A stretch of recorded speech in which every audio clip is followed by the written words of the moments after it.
All right, go ahead. What's For our grade on the test, will you be posting it on Canvas? on Canvas? Okay, just making sure I'm looking in the right place. Okay. A couple of things. One, last night's office hour I missed, so I'm gonna have a makeup one tonight. This will be the same time, 8 to 9 p.m.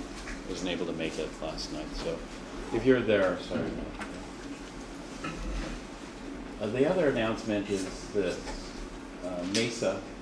Mesa offers free tutoring or free workshops. The tutor Carrie, and that's happening today, 1 to 2:15 in Physics 117C. So you can go there and brush up on the basics or take advanced material. And so it's free, and I think there's no time commitment. So. Deal. All right, let's see.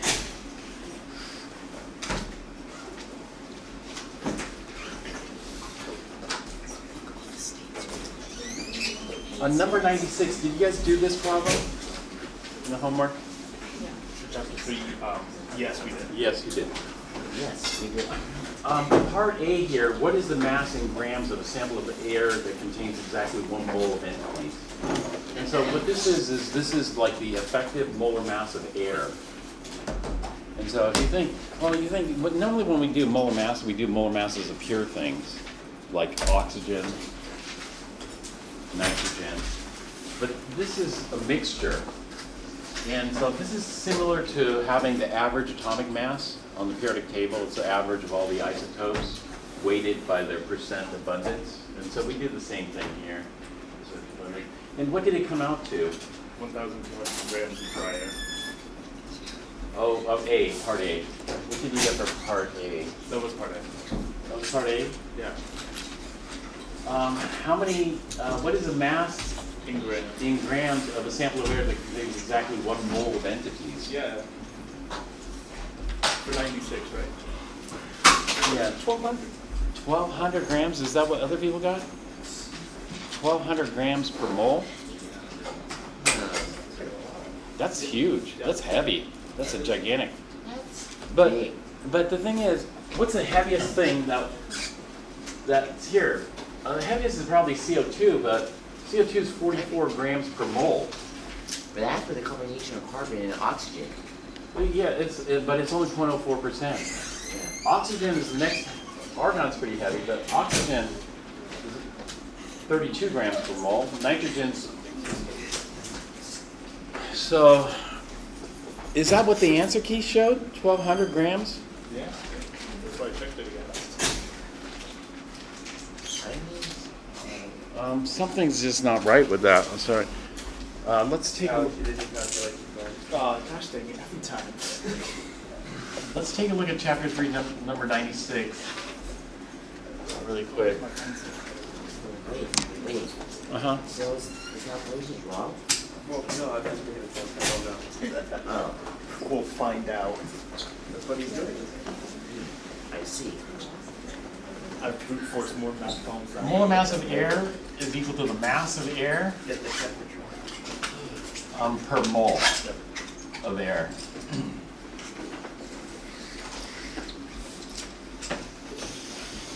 And so what we have is 1 mole total.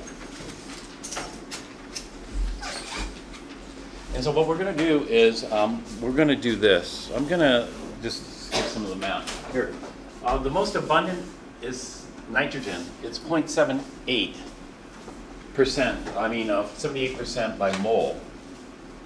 And so what we can say is 78.08 out of 100 moles. So this is 78.08 moles of nitrogen per 100 moles of air. How many moles of air are we dealing with? Exactly 1 mole of air. Okay, this is going to tell us out of this 1 mole, how many will be nitrogen? Well, it's going to be 0.7808, right? 0.7808 moles will be that. And then we're going to convert this to grams. So nitrogen is 1401, so it's going to be 2802 grams of N2 per mole of N2. So moles of N2 cancel, moles of air cancel. That leaves us with grams of N2, grams of nitrogen. Okay, and then we do the same thing for oxygen. Except I'm going to skip this all because the numbers are a bit simple here. And so I'll just do the calculation in my head. It's going to be 0.2095. 0.2095 moles of oxygen. So that's the first part times the molar mass of oxygen, which is 32.00 grams per mole. So this gives us how many grams of oxygen are in this 1 mole mixture. Plus, argon's next at 0.93%. And so this is going to be 0.0093. I'm going to just convert it to decimal form, then I'm going to do all this conversions here, and I'm going to get 0.0093 moles of argon. And the molar mass of argon is, what's the molar mass of argon? 39.95 we're going to go. 39.95. I'm going to round it to the nearest 100 grams of argon per mole of argon. So this is very similar to calculating the atomic mass, the average atomic mass, right, of all the isotopes. And so we're just going through the mixture here. And then plus 0.04% carbon dioxide. So plus 0.04. So I'm going to convert that to decimal. And then I'm going to do it. They give us 1 mole, so the first one I did the full calculations. The others I'm just going to repeat. And then carbon dioxide is 44.01 grams of CO2 per mole of CO2. Okay, this is how many grams of air I have. The grams of air is a mixture. And so the mixture is we calculated the grams of each component in 1 mole of air. And then we're going to divide that. We know we have 1 mole of air. And so what we're going to get is we're going to get grams of air per mole of air. And so what does that come out to? So I get 0.7808 moles of nitrogen times 28.02. 0.218, or not 0.21, 21.878 grams of the N2 plus 0.2095 times 32, 6.704, just go with that many decimal places, grams of O2 plus 0.0093 times 39.95, 0.3715. I'll just go 0.3715, that's enough. Grams of argon plus 0.0004 times 44.01. 0.017604.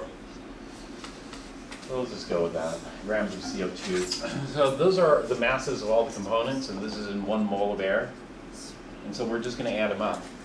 28.971143. Okay, 28.97 1143.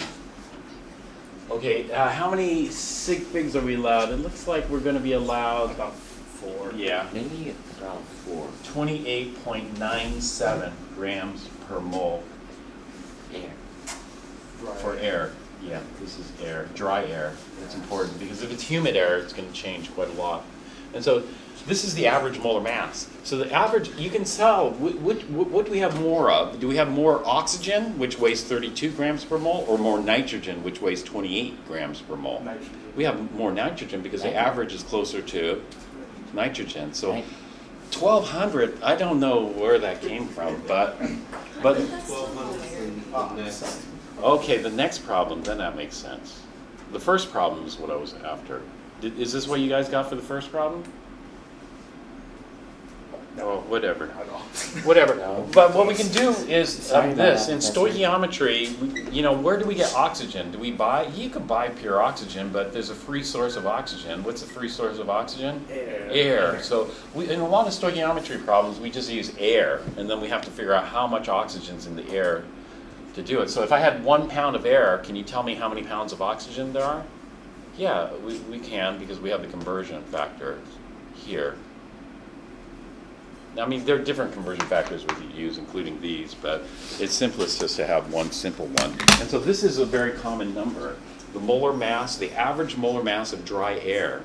The average molar mass of dry air, in fact, I'm going to write it down so I remember it. And actually, and we're going to use this, you know, in the future. When is this exact number? Yeah, we're going to use this exact number in the future. So I'm just going to write the molar mass of dry air, 28.97. Should we memorize it? No, you don't need to memorize it. I'm going to carry one extra, 28.971 grams per mole.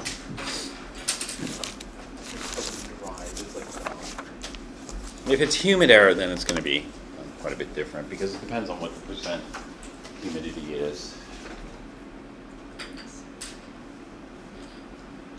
So I didn't really cover chapter 4. There was a lot of review, stoichiometry. How many should we review? And so let's look at chapter 4, the problems that I assigned here. Number 8.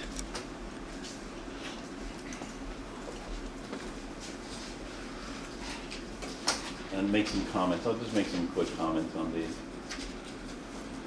Write balanced equations to represent the complete combustion of the falling in excess oxygen. You know, if we're doing combustion, we usually assume it's going to go to completion. You know. Otherwise, who knows what it's going to go to? If it's incomplete, it can go to many different things, you know. And so, complete combustion of propylene. If you see an ene, what does that mean? Double bond. And so, the prop means 3-carbon chain. We don't need a number here, like 1 or 2, because they're going to be the same. You know, it's going to be on the end. But when this combusts, we react it with O2. Oftentimes the O2, we don't buy pure O2 because it's too expensive. We'll just burn it in air. So when we do a stoichiometry problem, especially when we're doing limiting reagent, normally air is in large excess. This is lots of air in the room. If we run out of air, then we're in trouble. But sometimes we can run out of air, you know, in an enclosed room. Sometimes you try to smother the fire. You know, you do other things like to prevent. Sometimes there's not enough air, even though when they were doing the combustion at Palestine, you know, in where was that? Palestine, Ohio, the border of Pennsylvania, I guess. There wasn't enough air. You know, did you see all the soot? And there's probably lots of unburnt organics in there. It wasn't complete combustion, unfortunately. And then you can have all kinds of products formed. But here, with our complete combustion, we're going to form what? CO2. CO2 and water. Now, thio means what? Replace oxygen with sulfur. And so here, when we look at this, this is thiobenzoic acid. So it's like benzoic acid, except this is going to be carbon double bonded with oxygen, and this would be like the COH. You know, part of the acid, carboxylic acid, except we replaced that oxygen with a sulfur. But when you burn this, okay, the carbon and the hydrogen, those are going to burn to CO2 and water, complete combustion. But what does the sulfur burn to? Does that go to complete combustion? If sulfur went to complete combustion, it should form Well, it could form sulfate, but it would form, in this case, gases. Sulfur trioxide. Did they do sulfur trioxide or did they do sulfur dioxide? Yeah, because in the book they didn't. When we looked at the book, they burnt it just to sulfur dioxide, but sulfur dioxide is not complete, but that must be where it stops. Because +6, +6 is a pretty high oxidation state. That's a lot of 6 electrons to lose. And so that might be tough to get it complete. And so in this case, carbon dioxide is easy to get to. Lots of things will form it, but maybe sulfur trioxide is a little bit hard, so maybe it stops right before complete combustion and stops at sulfur dioxide. How do you know? Well, how do you know? This is stuff that this is why there's a two-pronged approach. The two-pronged approach is you got to mix some observations with some theoretical. So if we're doing theoretical, we should have burnt this to sulfur trioxide. But what they're doing is they know, well, that's not what's really observed. What's really observed is they burn it to sulfur dioxide. So this is not correct. It's not really complete, right? But it's complete in the sense that, yeah, sulfur dioxide's more, favorable as a product because it's easier just to lose the 4. And so normally this is what happens. When we burn sulfur-containing compounds, usually it forms sulfur dioxide. And then what happens is the sulfur dioxide gets oxidized. This happens when you burn coal. Sulfur-containing coal. And we want low sulfur fuels. Even in gasoline, you want low sulfur fuels so you don't generate so much sulfur dioxide. Because what happens is after sulfur dioxide form, then we have another reaction in which it undergoes further oxidation with oxygen to form sulfur trioxide. So it happens in 2 steps to get to the sulfur trioxide. So the first step will form sulfur dioxide, and then eventually will form sulfur trioxide. Sulfur trioxide has a bad reputation. Sulfur trioxide eventually reacts with water. This is a Lewis acid-base reaction.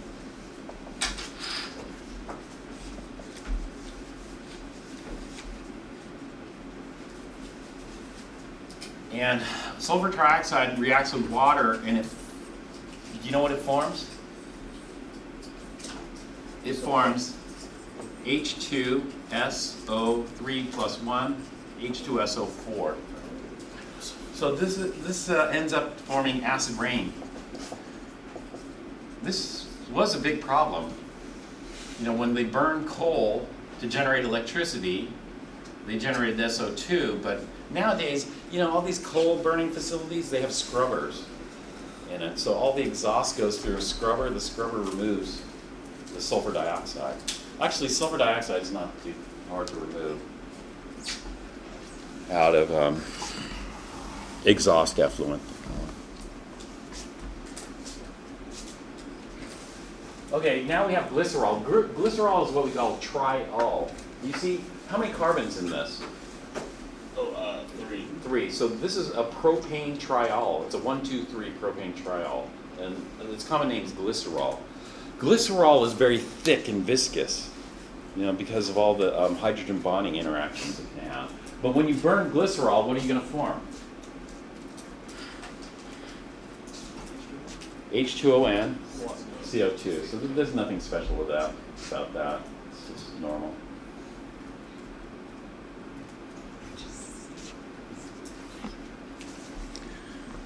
Number 9, write balanced equations to represent the decomposition by heating of solid ammonium nitrate to produce dinitrogen monoxide, gas, and water vapor.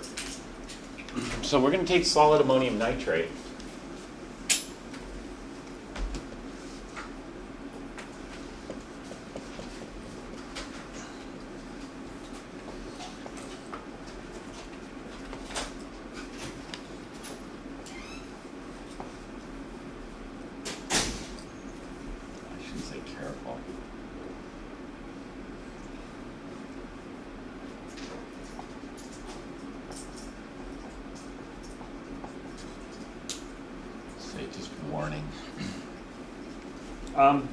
You got to watch out when you heat ammonium nitrate. Why?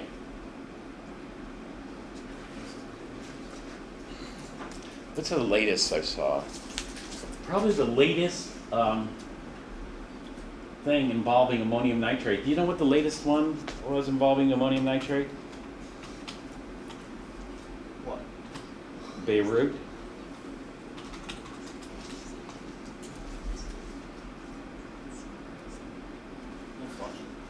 Explosion.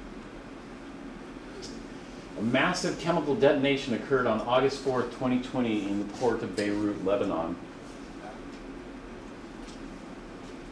An uncontrolled fire in the adjacent warehouse ignited. Okay, so there was a fire, and the fire ignited 2,750 tons of ammonium nitrate, producing one of the most devastating blasts in recent history.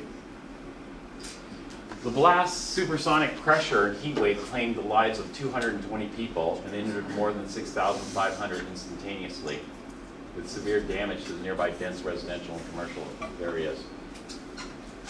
Think of all that glass. Yeah, why do you want to be careful if you heat this? So I put a warning here, you know, it could be deadly if you heat ammonium nitrate. Why? Is it because when the hydrogen heats up and reacts, it can explode? Well, it's not. The hydrogen is already bound to the nitrogen here, so it's, if it were H2, yes, definitely. But ammonium, nah, not so much. Well, ammonium nitrate is a very, very odd compound. Because ammonium here, what's the oxidation state of nitrogen and ammonium? It should be -4 to the +4. How do you? Oh, maybe let me write it like this. Ammonium, what's the It should be oxidation? -3. It should be -3. Is that electron rich, electron poor? Electron rich. This is, yeah, maxed out. This is electron rich.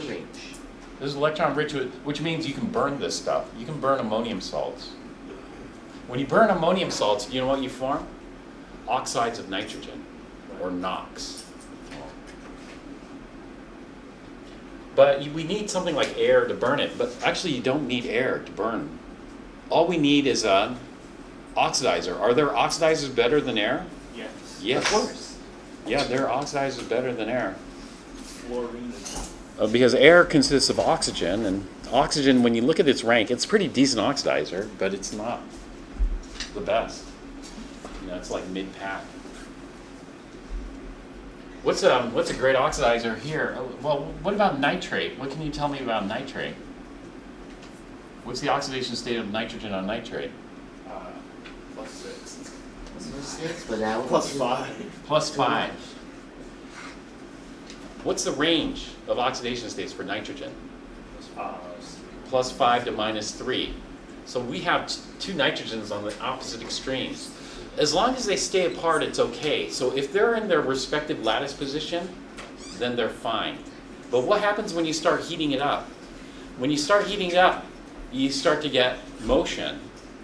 And if you heat it up hotter and hotter, you get more and more violent motion. And eventually what's going to happen, because you have, what's that distribution called? Maxwell-Boltzmann distribution. There's going to be some that are going to have quite high energy that can actually collide and react. And so what's going to happen is this what they call an equitable situation? You know, one nitrogen has all the spoils of electron, and this one has 8 electrons less. Are they going to be that happy? No, this is a very unhappy situation. But as long as you keep it cool, then everybody's okay. Everyone's chilling. And everyone's chilling. Yes, right. But once you start to heat it up, then you're going to have some problems because it's going to cause something like that. Well, you know, this is an example of skeleton redox. In skeleton redox, we just heat it up and see what happens. Did it explode or did it not explode, you know? So under certain conditions, maybe it doesn't explode. So in this case, maybe this didn't explode too badly, or maybe they could slow it down. You know, this is why when we heat it, like if I'm with a Bunsen burner, I'm ready to take that heat away quickly. Otherwise, it could lead to potential problems. In fact, you know, this doesn't happen just in places like Beirut. In fact, Beirut's death toll was small compared to the U.S. Have you heard of Texas City? In Texas City, there was another ammonium nitrate explosion, and over 600 people died there, including, they had because there are beautiful flames coming off. Not flames, but smoke. Yellow. When you see yellow-orange smoke, does that sound like you want to sit there and watch it? Probably you want to get away as far away as possible, because those are probably oxides of nitrogen. When you're burning nitrogens, it's dangerous. Well, anyway, they let out a school, and there's a whole bunch of school children watching the smoke come off the ship that was full of ammonium nitrate, and then it exploded and killed all the children. Yeah, and then a bunch of other folks. But yeah, so it just doesn't happen. I mean, these types of accidents, then there are lots of accidents, like Palestine, and then Bhopal, India. A whole history of them. But anyway, getting back to this, so this is going to produce dinitrogen monoxide. Who knows? If we completely combusted it, what should we have formed?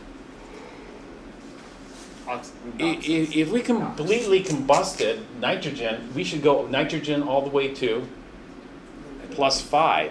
Well, normally we don't, in flames we don't necessarily form nitrate. So what else would be, not an ion, but what else would be +5?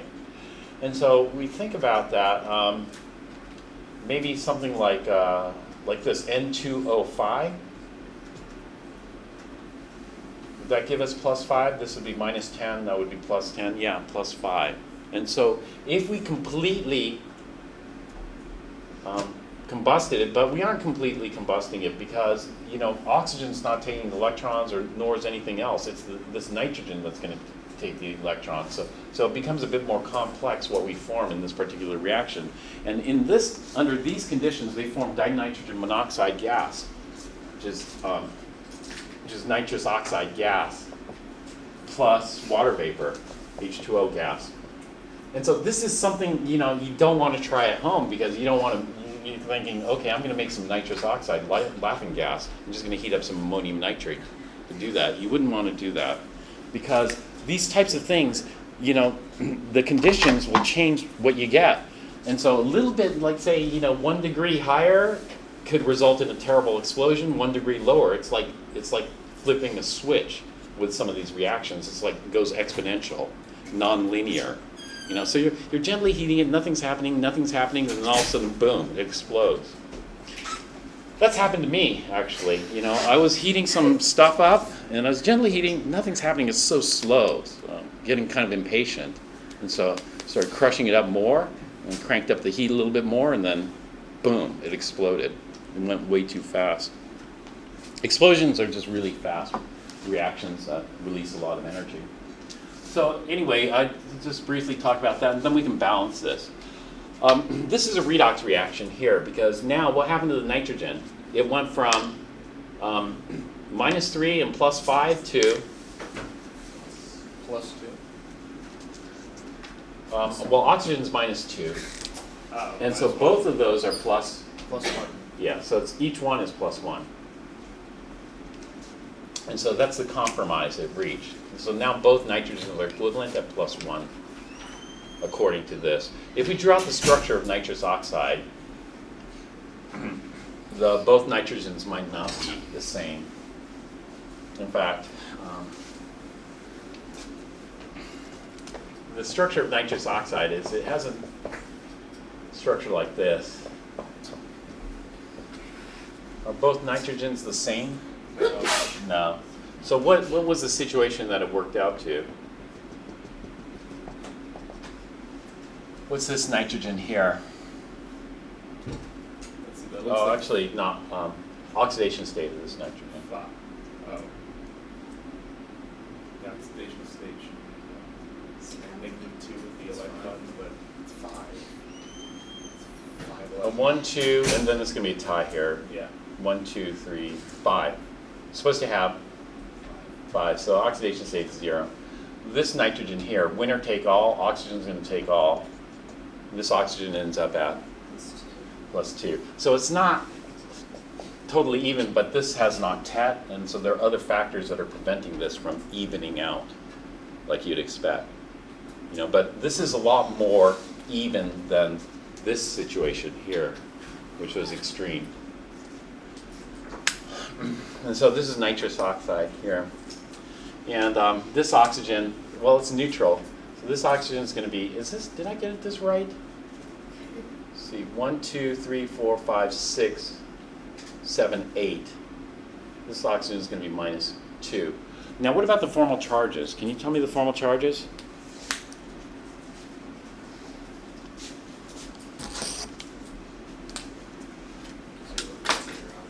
Formal charge of this nitrogen? Formal charge of this nitrogen? Actually, formal charges, you don't normally write the 1. It's just plus.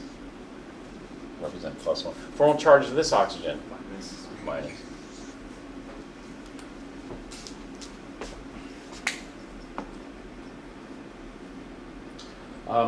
Only redox reactions will have a change in oxidation states. So that's what we're going to see here.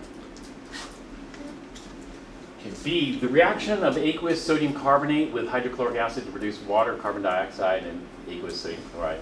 B is what we call a metathesis or double replacement reaction. In fact, we're going to do something like this tomorrow. So this is one of the reactions we're going to look at. I'm going to skip that. C, reaction of methane, ammonia, and oxygen gas. So methane, ammonia, and oxygen gas. You know,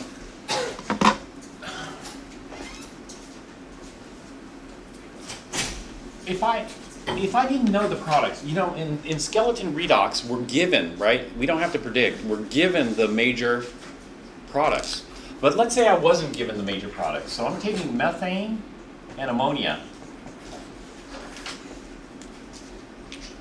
So do I have my blue ammonia solution? Yeah. So methane and ammonia, and in the methane, right? And then oxygen gas. So I would predict methane would burn completely to CO2. And then if I said the ammonia burnt completely, what would you burn it to? NOx. I'd probably burn it to N2O5, which is called dinitrogen pentoxide. But it might not, because +5 is reactive for nitrogen. And so it might just go to maybe +4, like NO2, or +2, like NO. Right? In fact, NO is quite common. And so this might just burn to NO. So if I wasn't given the products, I'd say, okay, CO2 for sure. And then maybe it's hard to predict which of the oxides of nitrogen are going to be most favorable under these conditions. So I might just say NOx, NOx. You know, maybe some NO forms, some NO2 forms, some N2O5 forms. You know, it depends on the condition. If this were extreme, let's say this were an incinerator, and we're getting extreme high temperatures, then I predict N2O5, complete combustion of ammonia. Does that make sense? Yeah. Yeah. But we're probably not, and in fact, if this were Palestine, then we probably wouldn't even get CO2. We'd get lots of other junk like carbon monoxide and soot particles because the temperature was too low. But take a look at what they formed here. To form gaseous hydrogen cyanide and water vapor. So under these conditions, they just must have formed. Maybe somebody was squirting their ammonia cleaner into the methane flame and then died, you know, from hydrogen cyanide poisoning. And then they go, oh, okay, that's the skeleton redox there. We know there's hydrogen cyanide formed. You know, that's kind of what they what you do, because sometimes it's hard, depending on the conditions, to predict. Because I wouldn't have predicted HCN. I would have predicted these. But you know, this it's hard to model this. You know, and so this is why there's a lot of this. You know, when they burnt all the waste, you know, what did they use for their model for, you know, the products from, not the waste, but, you know, all the spilled chemicals, vinyl chloride. Well, I looked, and, you know, they did some studies about combustion of vinyl chloride. making phosgene. The primary product was HCl, but you look at the conditions, you change the conditions a little bit, it can form other bizarre things that you don't want to breathe in. And so there's a little bit of, you know, when I think about these people making these predictions, I think, wow, you know, they're real experts, you know, with chemistry because they can predict, you know, these types of reactions that are very difficult to predict sometimes, you know, depending on the conditions. But anyway, to balance this, we could do skeleton redox to balance this, or we could do, you know, typically with skeleton redox, we don't know water, let's say. Typically with skeleton redox, we have something like this. It goes to HCN, plus who knows what else. You know, it's a mess. This reaction is a mess. So when we split this into half reactions, this is something you'll see different than Chem 4, is the methane ends up where? The carbon in methane ends up in? CO2. No, CO2 wasn't a product. Yeah, it ends up in a hydrogen cyanide. It ends up in hydrogen cyanide. But where does the ammonia end up? The nitrogen and ammonia end up? Hydrogen cyanide. And so what we do in the skeleton is this. Methane plus ammonia yields hydrogen cyanide. And then where does the O2 end up? The O2 ends up as question mark. But we already know O2. O2 is going to end up in what? When the oxygens don't balance, it ends up in? Water. And so we already know this half reaction. This half reaction is O2 plus 4H plus 4 electrons yields 2 waters. And so we can just copy that from the redox chart there. And so this one I'm going to leave here. Now this one I don't know, but we can figure it out. We balance all elements other than hydrogen and oxygen. So that means the carbon and the nitrogen's got to balance. So let's do the carbon first. So over here I have 1 carbon. Over here I have 1 carbon, so it's balanced. Then we balance the nitrogen. 1 nitrogen, 1 nitrogen. That's balanced. And then I balance the oxygen. Are there any oxygens? No, there's no oxygen. No oxygens. Then I balance the hydrogen. So 7 hydrogens to 1 hydrogen. yeah, 7 hydrogens to 1 hydrogen, and I'm going to add how many H pluses? 6. 6. And then I balance out the charge. This is 0 and plus 6. 0 and plus 6. Which means we add 6 electrons. Well, yeah, 6 electrons. This is the proper way to balance it. What they're doing in this particular problem is just changing the coefficients. But when we do redox, we should balance it like this. There are other ways of balancing it where we look at the oxidation state. This is definitely redox because the oxidation states did change.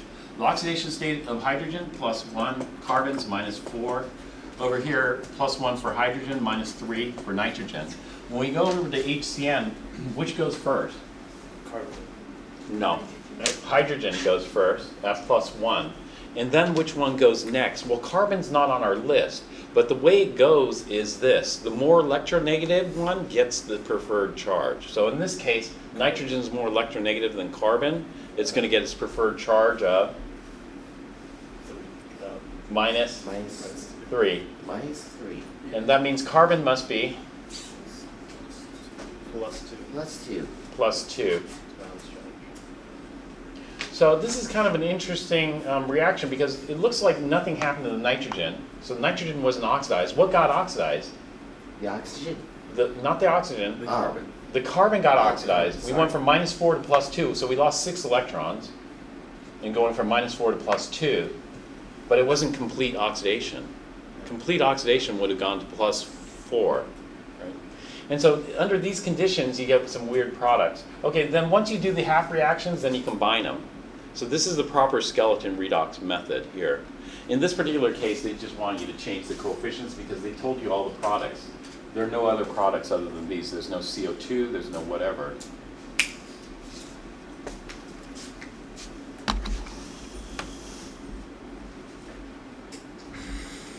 I did 10 too. Write balanced equations to represent the reaction of sulfur dioxide gas with oxygen gas to form sulfur trioxide gas. Well, I had it written there, right, and then I erased it. One of the reactions involved in the industrial preparation of sulfuric acid. That's just a redox. This, sulfur dioxide is incomplete combustion of sulfur. And then sulfur trioxide is totally complete combustion of it. And sulfur dioxide is the first product it forms. B, the dissolving of limestone, calcium carbonate, and water containing dissolved carbon dioxide to produce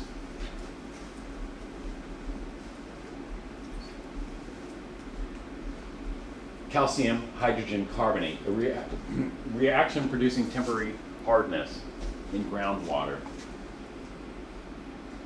You know what hard water is versus Calcium. Yeah, it's like metals. Hard water has a lot of calcium. well, it's specific, a little bit more specific. You could have soft water that has metals in it too. Hard water has 2+ cations. If it only has 1+, then it would be considered soft.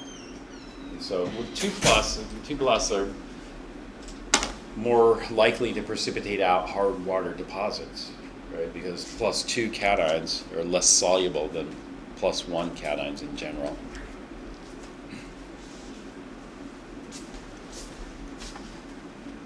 So let's take a look at the type of reaction this is.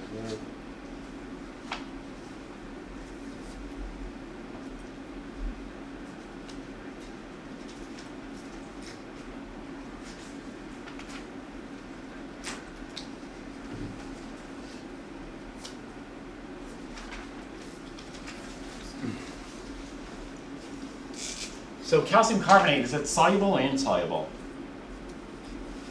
Solid. Soluble. Carbonates, phosphates, and chromates are all Soluble. insoluble except for group 1 Group 1 and ammonium. and ammonium. And so it's insoluble. Limestone, think limestone. In water containing dissolved carbon dioxide. So we're going to have dissolved carbon dioxide. So this is going to be CO2 aqueous. Normally CO2 is gas. It's not very soluble because CO2 is non-polar. Water is polar. CO2 has very polar bonds. It's non-polar because these two bond dipoles cancel each other out. They're equal and opposite.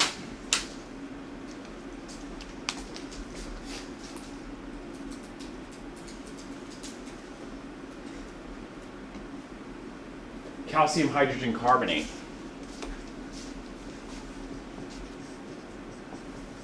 Calcium hydrogen carbonate also goes by the name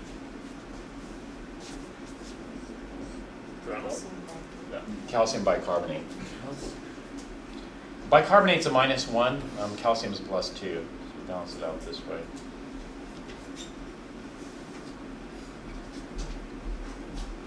So what they're saying is, okay, they gave us a clue.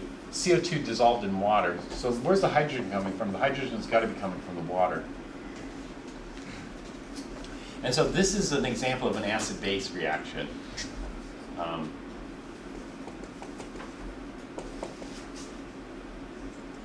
But it's not so simple to predict.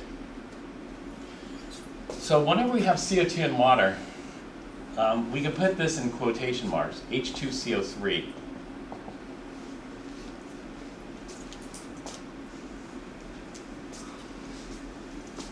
H2CO3 is called carbonic acid. And it turns out it's like this. H2CO3 is like at the top of this massive hill. And down here you have H2O and CO2. Most of the population is going to be happy down here, H2O and CO2, because it's more stable. But you're going to have, because, there's going to be a distribution of things, you're going to have some molecules that are going to react violently enough to create H2CO3. But the H2CO3 will have a small population of that. And so this, when we look at this particular reaction, this is calcium carbonate plus H2CO3, which looks to be a, what type of reaction? A double replacement reaction. Normally with a double replacement reaction, we undergo complete reaction. And so the normal procedure is complete. If it's complete, then we're going to form calcium carbonate and Water. It's Carbonic. Yeah, carbonic acid. which is what we started with. Yeah. So normally we're going to form calcium carbonate plus carbonic acid. But in this case, it's going to be a little bit different. It's formed by carbon. Yeah, it's going to form bicarbonate. And so here, rather than taking off 2 of the hydrogens here, we're only going to take off 1. And so we're going to have partial. And so calcium bicarbonate plus water. Is that right? No, calcium bicarbonate plus, no, just calcium bicarbonate, because if we take 1 hydrogen, we'll give it to this. Calcium bicarbonate plus bicarbonate. Yeah. In other words, 2 bicarbonates. So this is what we're going to end up with. Another way of looking at this particular reaction is it's an acid-base reaction. And so we have 1 carbonate. Now this carbonate's locked up in the lattice here as a solid, so it's not going to be as reactive. And then we have another carbonate that's going to be kind of aqueous. And basically, we're going to have a situation like this, where there's going to be a hydrogen here.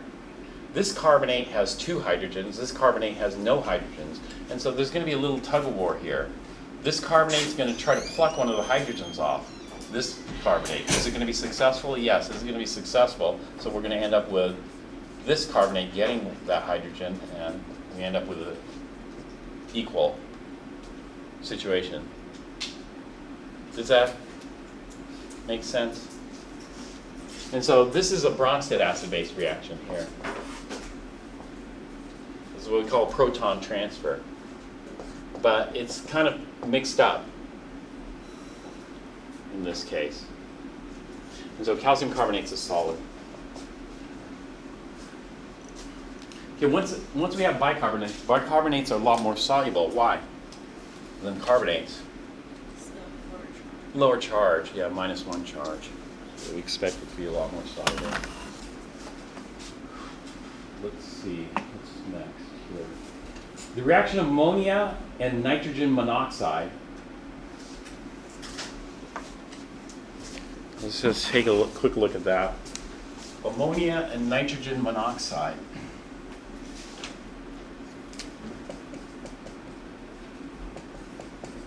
Nitrogen monoxide has other names for this.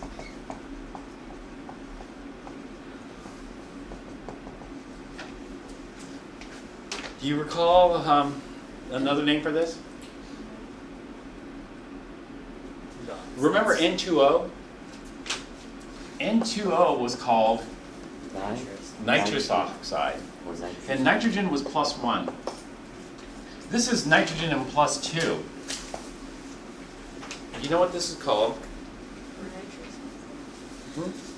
No. No. Well, nitrous acid. What's after aus? Hypo. Ick. This is called nitric oxide. The aus and ick convention. This is falling away. Aus means lower charge, +1 in this case. Ick means higher charge, in this case +2. But it's too limiting, because how many different charges does nitrogen have? A lot. A lot. Everything from -3 to +5. And so we start running out. And so the next one would probably be per nitric acid. And per nitric acid may be NO2 or something like that. And then per nitric acid, which would be maybe N2O5. And so, but these two are very common. And so normally when you burn a lot of nitrogen compounds, you don't burn them completely. Do you know when you oxidize a lot of these nitrogen containing compounds, you only oxidize it to NO, nitric oxide. So nitric oxide is a very common product. It's the same thing as sulfur. When you burn sulfur, you don't burn it completely, you burn it to SO2. and then eventually it burns to SO3.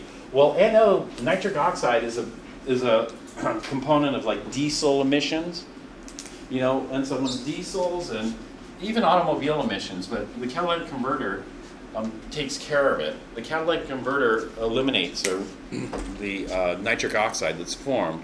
However, diesel engines, do those have catalytic converters? No. So there were some diesels that met California emissions, maybe. You know, like Volkswagen. Did you hear Volkswagen had, and Mercedes? They had this chemical that they squirted in there to help, you know, reduce. It was like some reducing agent that reduced the nitric oxide down to nitrogen, and then it spits out nitrogen. That's fine, right? But it was proprietary. I don't think I don't know what they used, but it was some chemist formulated it. They called it, in Mercedes they call it blue tech. They squirt the fuel in there. But then, did you hear about what happened? What happened is you can't buy those anymore. You know, they were clean burning, but they, you know, they had different maps. Like, because combustion, it depends on lots of different conditions. You know, how much of this, how much of that, what's the temperature. So they had different maps. And so when they went for the carb tests, they changed the mapping so that would pass emissions. So the mapping made the engine pass emissions. However, with that map, you couldn't drive it. It was like undrivable. So after they passed emissions, then they switched the map back to a more drivable map, but then the emissions went up. And so finally it resulted in some kind of major regulatory action there. And they stopped selling them. There's some big fine. But, you know, eventually, yeah, they tried to cheat the system, but eventually you get caught with that.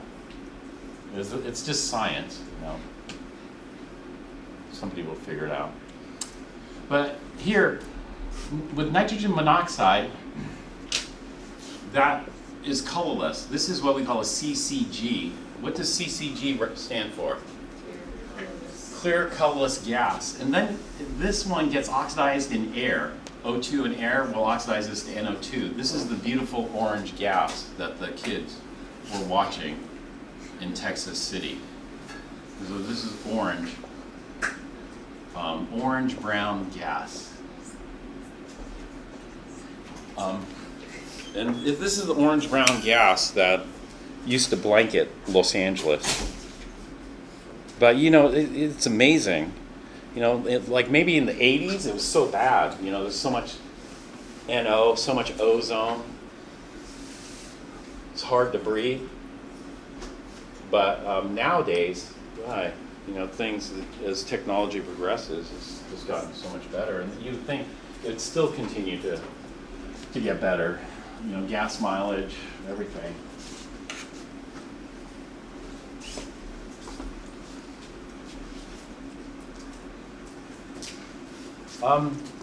Do you know nitric oxide? What else do you know about nitric oxide? I don't know if anybody wrote this down. Science magazines?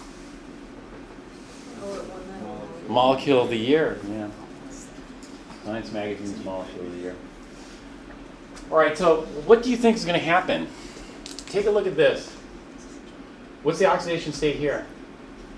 Nitrogen. Plus 3. Minus 3. What do you think is going to happen? It's going to oxidize. It's going to oxidize. Who's going to oxidize? Who's the oxidizer? Who's going to take the electrons? NO. NO. And so in this case, NO is going to act as the oxidizer because this is the best oxidizer we have. Now, is it a great oxidizer? Probably not. It's only +2, right? But that's it. And so this is going to be a redox reaction. In other words, we're going to try to burn ammonia in nitric oxide rather than oxygen. Oxygen would probably work a lot better, but that's not what we have. When we do that, do you know what's going to form? I mean, we could take some stabs. Maybe water is going to form, right? Yeah. and some other oxides of nitrogen. We can take some guesses at what oxides of nitrogen, but probably it's too much hassle to guess. Probably just do it and see what forms. And so that's skeleton redox. We do it and see what forms. What forms here is nitrogen gas and water vapor. Wow, that's pretty good actually. N2 gas and water. So maybe this is the blue tech, the secret blue tech, the proprietary ingredient that they don't tell you about. It kind of makes sense, doesn't it? Blue, and then actually what you do is if you buy diesel there, you have to refill the blue tech tank, and then it squirts into the exhaust to form. Yeah, so they must have worked out the conditions to do that, efficiently. Otherwise, you might form other oxides of nitrogen. But it kind of makes sense because these are stable. Nitrogen is very stable. Nitrogen they call a pseudo-noble gas or pseudo-inert gas. I used to work with a lot of helium and a lot of argon. It's expensive. Helium is ridiculous now. You can't get it. So argon's very expensive. And so if I didn't want to spend the money, then I use nitrogen, because nitrogen is okay. There are some things nitrogen reacts with, so you got to be careful, but a lot of things it won't. Because it's triple bond. The triple bond's about 1,000 kilojoules per mole to break. That's a huge amount of energy for a covalent bond. Very hard to break. In this case, you know what? They made this easy because in a typical skeleton, there's a bunch of other stuff. In this case, there's no other stuff, so we could use the basic. Whenever we balance redox, it's very dangerous to do this. We got 2 nitrogens here. 3 hydrogens, we have 2 hydrogens here. So maybe we'll go 3 halves here. And then 1 oxygen here. But now we have 3 halves, and then this is going to be all screwed up, huh? This is going to be a pain. I balanced it. Hmm? I balanced it. You balanced it? What did you get? 4 ammonium, 6 nitric oxide, 5 N2, and 6 water. Oh, good job. So that gives you 10 nitrogens, 12 hydrogens, yeah. How long did it take you? A couple of minutes. A couple of minutes? Wow. All right. Maybe that's well, anyway, it probably would have taken me a lot longer. I probably would have broke down and just did it skeleton. Skeleton's easy. All right, write a balanced chemical equation for the reaction depicted below. This is N2H4. And this is N2O4. Hydrogen and oxygen are going to get standard oxidation states, meaning what's the oxidation state of nitrogen here? -2? Yeah. -2. Okay, and then over here, what's the oxidation state of nitrogen over here? +4. And so then there's going to be a redox reaction here. Some electrons are going to be transferred. And they tell us what forms. What forms is H2O. H2O is a favorite product because it's stable and N2. N2. Oh, okay. This is an interesting reaction. Here ends up with N2, like that one over there. Water. Water is one of these common products. If we have a hydrogen and oxygen in a redox reaction, you form that often. Okay, the next one is burning ammonia. Here, when we burn ammonia with oxygen, what are they burning it to? NO. Nitric. Yeah, nitric oxide. Except this should be a triple bond here, and water. And so here, if we burn ammonia and oxygen, we'll probably form nitric oxide. NO is common. Maybe NO2, depends on how vigorous the burning conditions are, but NO is very common combustion product or oxidation product, nitrogen. Now, what I talked about, or what were the standard conditions that we use on the table there? You know what those standard conditions are called? Those are called standard thermodynamic conditions. So when we use the redox chart like that, we assume that things are under standard thermodynamic conditions. There's no standard temperature, but most common temperature is 25 degrees Celsius. One bar. But what happens if you change the temperature? You change the reaction. Yeah, you can change the reactivity. So number 18, a commercial method of manufacturing hydrogen involves the reaction of iron and steam. So iron, when we think of metals, we think of metals as being electron rich or electron poor, just metals, rich. And then we have steam here, and water is not good at being an oxidizer or reducer, but steam is different. Steam is a pretty good oxidizer. So for example, in Fukushima, the nuclear plant there, some of the explosions were caused by hydrogen explosion, and that was steam reacting with metal containing on they have these zinc things for the control rods, and those created a lot of hydrogen gas. And so what in water wants electrons? So let's take a look at water again. So water can be both an oxidizer and a reducer. And so we take a look at the oxidation states. Oxidation state, which one goes first? Hydrogen. At, Oh, wait. Oh, and then oxygen at. negative. Now, would you call hydrogen electron poor? No. No, so water is not a very good oxidizer, but steam is a much better oxidizer. When you heat things up, things can be more violent. And so, if hydrogen gains an electron, what does it form? Hydronium. No. No. No, sorry. Hydrogen gas. Hydrogen gas. Hydrogen gas. This is why it's a little bit dangerous. If you have steam and metals, it's dangerous because you can generate hydrogen gas, which leads to explosions. Especially metals that aren't so difficult to oxidize. And so the water takes electrons from iron, makes hydrogen, and iron is going to be completely oxidized. Well, complete oxidation is usually, what are the common charges of iron? +2 and +3. There are higher charged states because the max oxidation state is +8. There are more exotic species, but those are quite unstable. And so the most stable species is oxidized is you're going to get is this, iron 3 oxide. And so we're using the steam to completely oxidize the iron to rust. And in the process forming hydrogen gas, redox reaction here. So this is stoichiometry problem. How many grams of hydrogen can be produced from 87.2 grams of iron and an excess of water, steam? 2. Oh, you got it? Yeah. Okay. I'll wait. All right. Well, that's good. This is just straight stoichiometry problem. B, how many grams of water are consumed in the conversion of 25 grams of iron to iron? That's another stoichiometry. We figure out how many grams are needed here. C, if 29.2 grams of hydrogen is produced, how many grams of Fe3O4? Oh wait, Fe3O4, that's weird.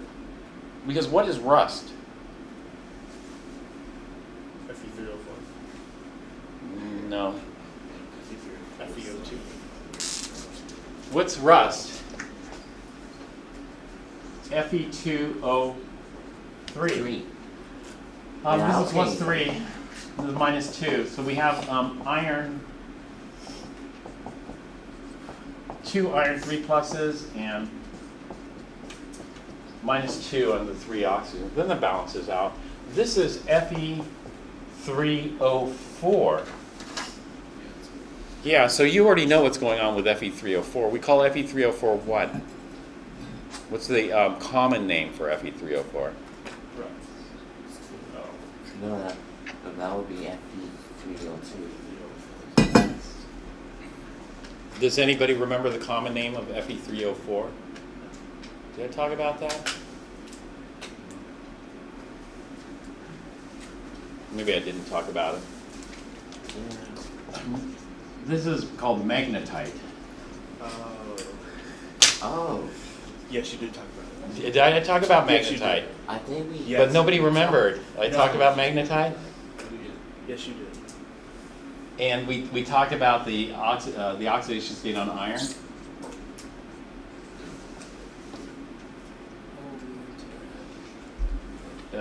Not 2.5, 2 2/3. So we talked about that, right? Yes. So this would have been incomplete oxidation of iron. Complete oxidation of iron would have resulted in iron 3s. This results in what? This was incomplete. We got a mixture. This is like when we do incomplete combustion of methane, we get, soot, carbon monoxide, and carbon dioxide, right? This is incomplete oxidation of iron, which led to, remind me what this is. Iron 2/3 means what? Yeah, 2 iron 3s. So 2 of the irons were completely oxidized to iron 3 plus, but one of the irons wasn't, Yeah. because this last iron is going to be iron, +2. yeah. And so this one just wasn't taken all the way. Now maybe if the conditions were more extreme, maybe I would have, if the conditions, this heat is very ambiguous. A lot of people spend time trying to figure out these conditions. This is what we call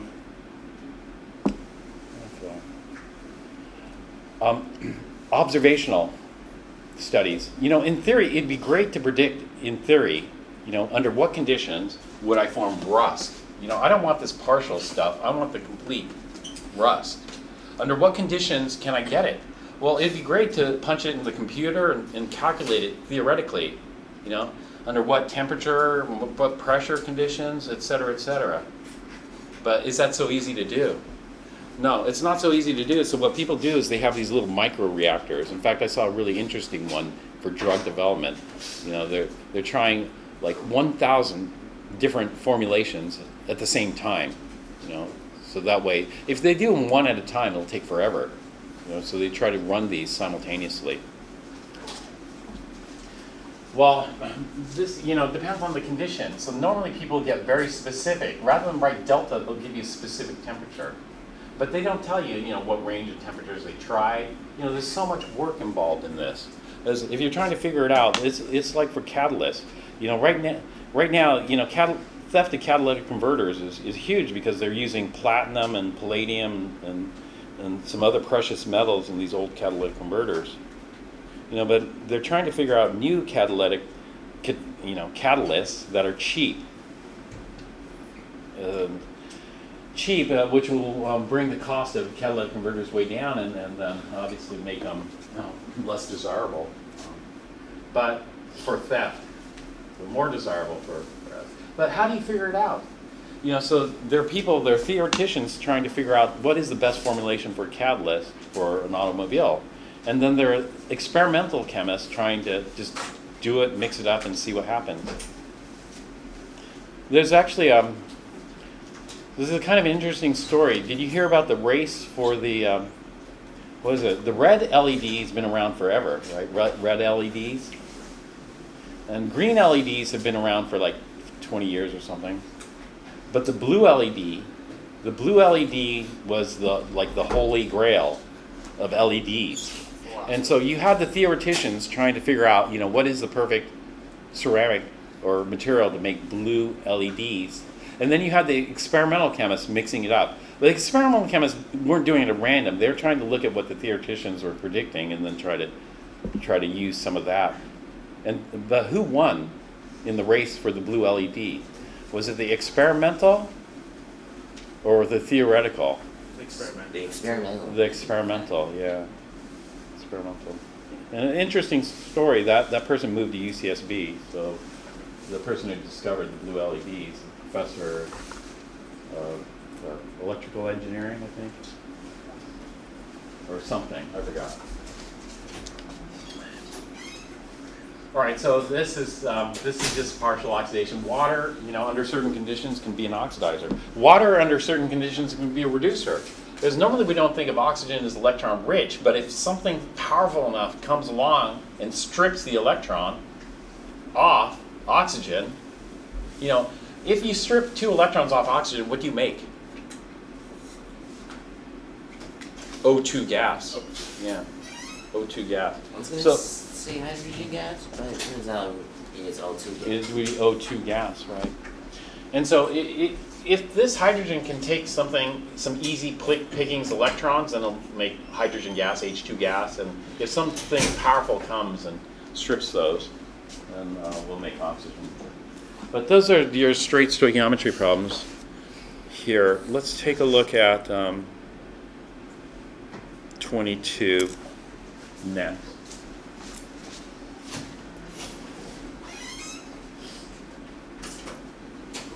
The reaction of potassium superoxide. Superoxide, I didn't have you memorize, but can you tell me what the charge on O2 is? 32. Minus 1.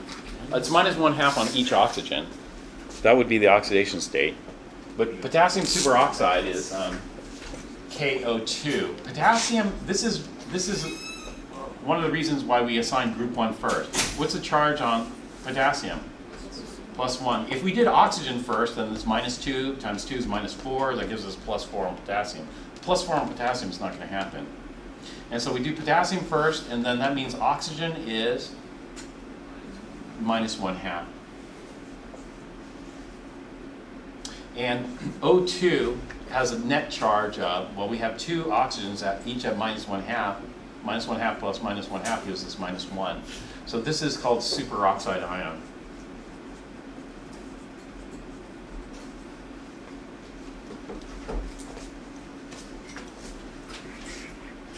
Superoxide ion, do you think it's going to be happy?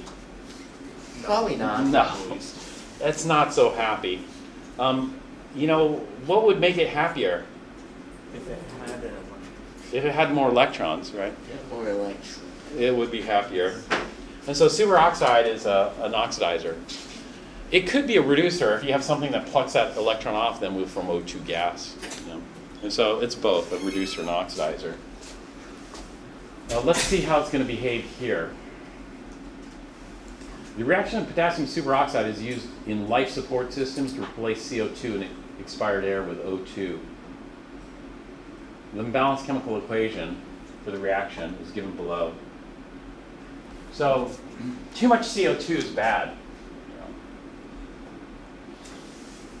And so if we're in an enclosed room, like a submarine or something, then we probably want to do something like this, because if you're in a submarine, then you don't want the CO2 concentration to build up too high in there. And we're depleting O2. And so this is a great reaction here, because we're taking CO2 and replacing it with O2.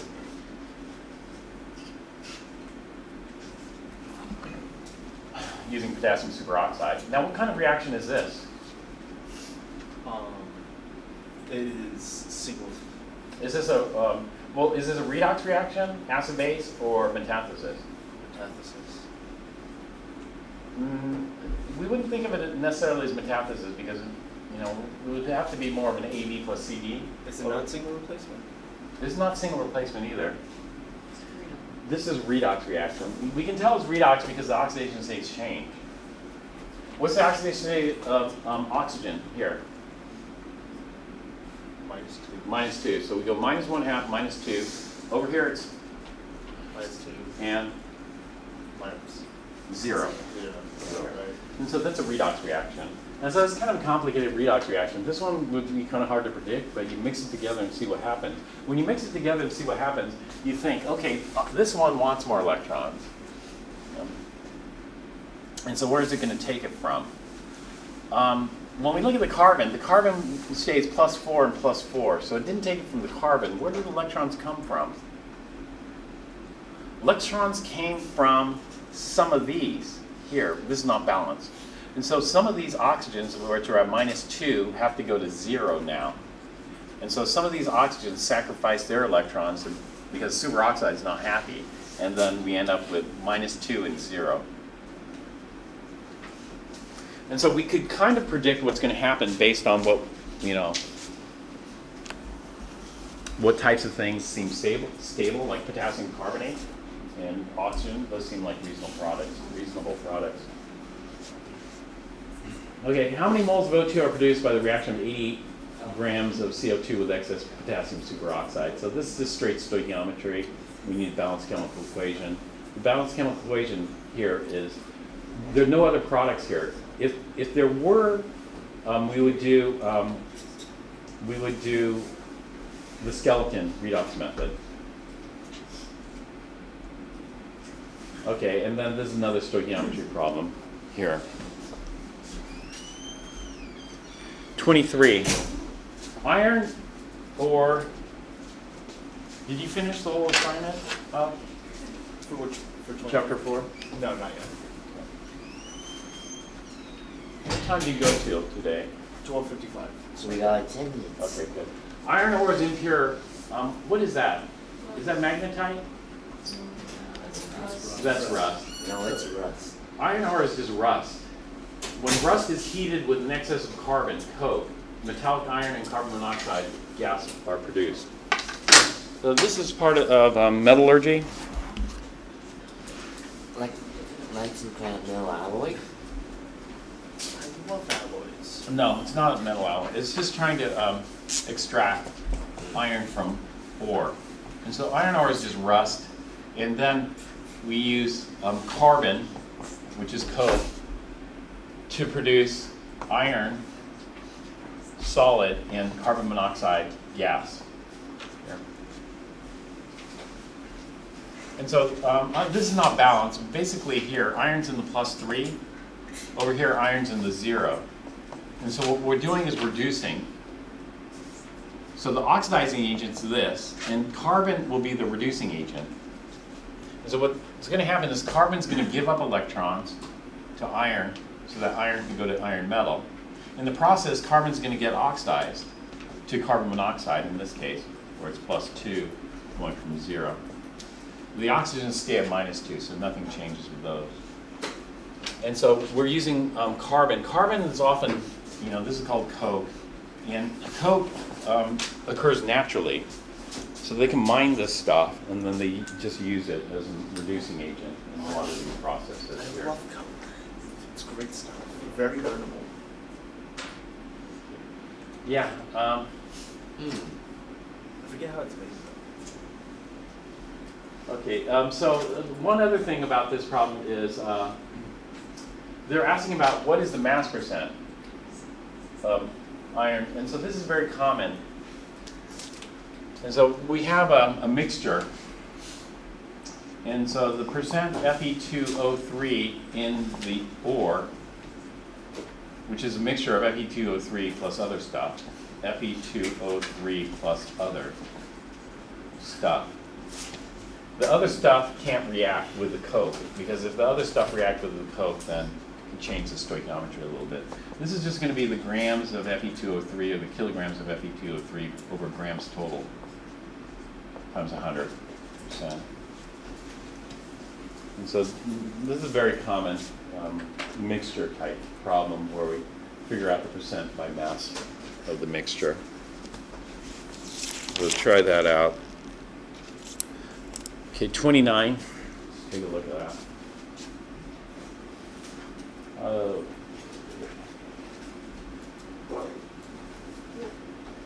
Without performing detailed calculations, which of the following metals yields the greatest amount of hydrogen per gram of metal reacting with HCl? So these we can do pretty quickly, because when I look at that, HCl, is HCl an oxidizing acid or a mineral acid? Mineral. Mineral acid. And so in this case, this is A plus BX. And I don't think it's going to fail here, because sodium metal is an excellent what? Reducer. Sodium metal is an excellent reducer. And we got the HCl. And what are we going to form here? NaCl and NH2. and H2. We'll form half a mole of H2 gas.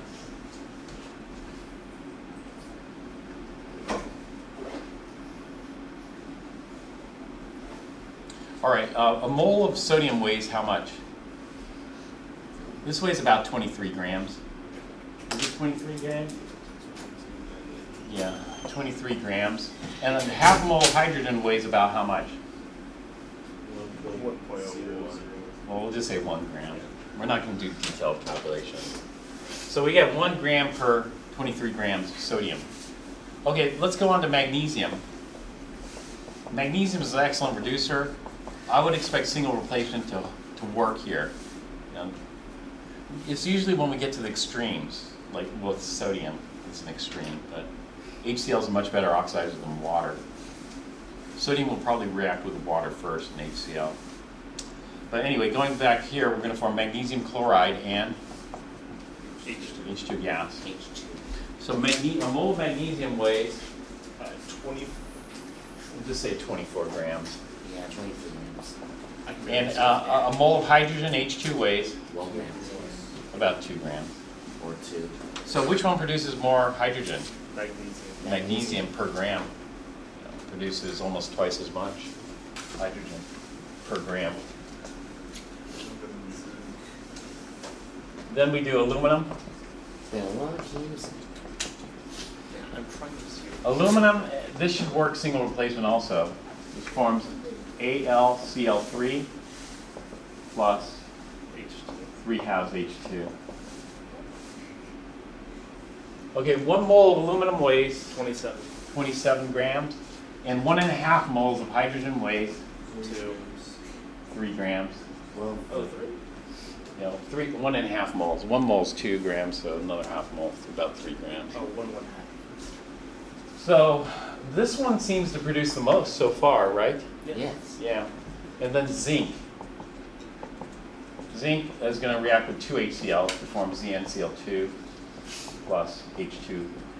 And all these, the single replacement work. So this is the advantage of single replacement. You can do these quickly. You don't have to do the chart. A mole of zinc weighs like 63 grams. Is that right? It says 65 up there, I Yes. think. 65 grams? Yeah, so it might be 65 Okay. And this is going to only produce 2 grams of hydrogen. hydrogen. That's not much hydrogen, right?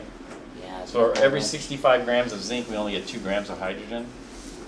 And so it looks like the biggest is Aluminum. aluminum.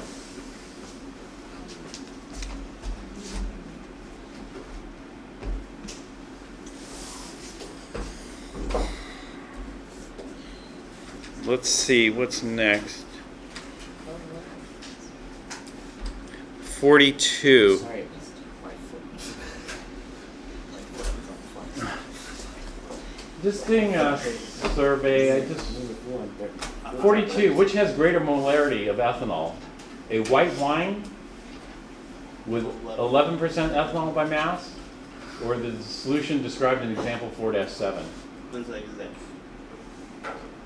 Well, we would have to calculate the molarities both and then compare. Let's skip that. Then we're going to move to 47.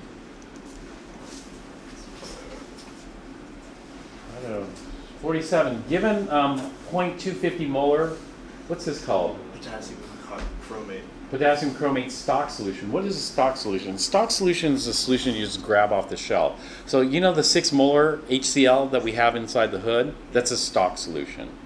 It's not a standard solution.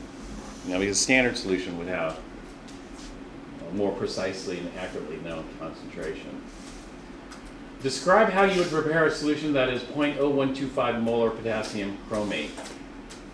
Okay, so here we have to list the pipette, the volumetric flask, etc.